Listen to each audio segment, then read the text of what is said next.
Today, we're going to talk about how you can radically improve your presentation skills and get better grades or get raises and promotions at your job. Let's say you're doing a school presentation that's going to be a big portion of your grade, or you're doing something at a business meeting for your company. Now, how you communicate during these is going to matter a lot. Now, the issue is that most people suffer from poor communication skills. And luckily for me, I can give you a lot of tips because I've invested a lot of money in communication skills from consultants, trainers, as well as absorbed a lot of content from books, programs, and YouTube videos. So I want to summarize a lot of that into maybe a couple actionable tips that you can take today that won't be overwhelming but will have a massive impact on your communication. And the first thing you got to realize is that how you make people feel is oftentimes much more important than the content itself. That's right. A lot of people get away with a intermediate level of content that isn't really that good because their presentation skills, their enthusiasm is just so good that people just feel drawn to them. And that's why they get the good grades, they get the business deals, and then they get called back to speak again at a keynote. So how do you do that? Well, it's not the words you say, it's often how you say it. And that's the second tip. You have to get rid of the words you say, in a sense, and start practicing how you say them. There's a few acting exercises that I've stumbled across that help with this.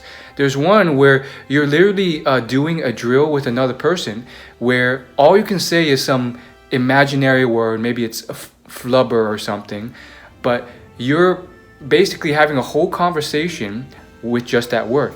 All of a sudden, you're acting out a scene, but you can only say flubber.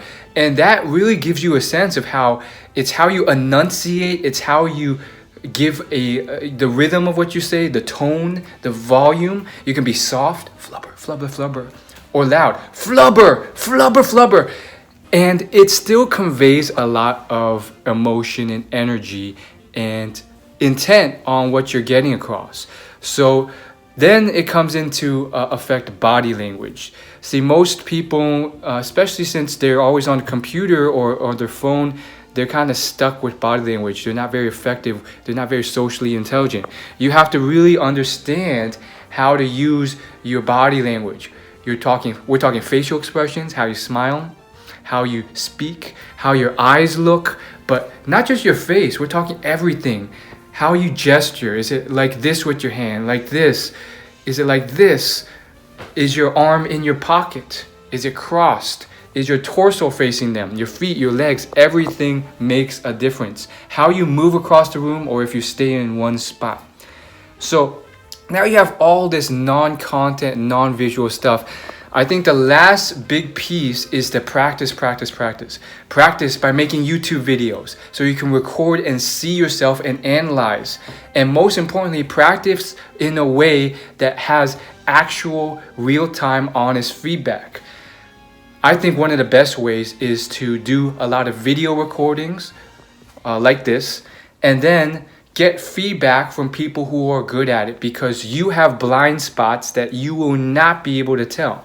I was definitely this way, and it's crazy because, I think that I know a lot of things and I know how the world works, but that's how everyone is. Everyone thinks that they know it, but they really have blind spots. So for me, my blind spot was I thought that I was being enthusiastic and amazing and energetic. But once I got feedback from experts I could trust, I found out, no, you think you're a 10 out of 10, but you're coming across as a 5 out of 10 in terms of energy.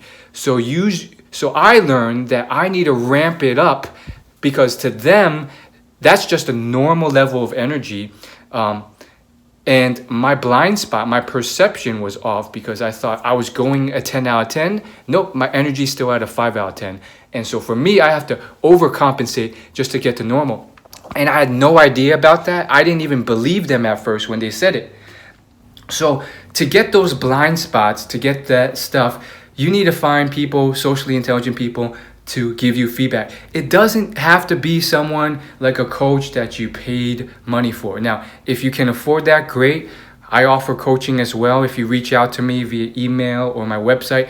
But if you cannot afford that, or if you just feel like, I can't do that right now, there's probably other classmates, other peers who are more socially intelligent, maybe even the teacher or another teacher who has that reference experience and has at least better social skills and communication skills than you, that can point out your blind spots and help you out. So that's it. Thanks for watching. Subscribe.